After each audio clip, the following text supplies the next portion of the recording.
All right, did the Pilgrims bring beer to America? Yes and no. They did bring beer on their voyage to America, but they definitely did not introduce beer to America because of their voyage. And it's documented that the reason the Mayflower even landed at Plymouth Rock was because they were running out of beer. Now remember, beer was safer to drink than water, so this was actually a pretty big deal. So the captain decided to pull over, kick off the settlers, tell them to fend on their own, go find their own drinking water, while the ship's crew and the captain waited out at sea, kind of waited out some of the winter, and made sure they had enough supplies, including the beer, to get back to England. What were the ingredients that the Native Americans used to brew beer? Though the Pilgrims were pretty familiar with how to actually brew beer, they were less familiar with the cold, harsh lands that they landed on. Lucky for them, the Native Americans were very familiar with the land and pretty darn familiar with how to brew beer. So instead of using traditional malts that didn't grow well in the area, they actually used ingredients like corn and pumpkins to brew their beer. They would also get sap from the birch and maple trees in the spring to use for the sugars to ferment their beverages. And they would add spruce tips to add in some flavor to their beverages, plus help them fight against the scurvy. Was a brewery the first building built at Plymouth Rock? Ha ha ha ha! No, it was not, because shelters to live in were the first things that got built. Of course they were. But it was not far off.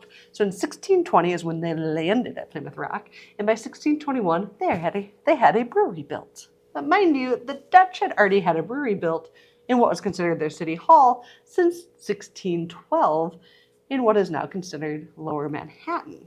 But the importance of breweries is not lost here. 1620 is when they landed. 150 years later, by 1770, the brewing industry was so predominant that figures such as like George Washington and other patriots were actually looking to boycott English imported beers. Like we almost had a Boston beer party as well.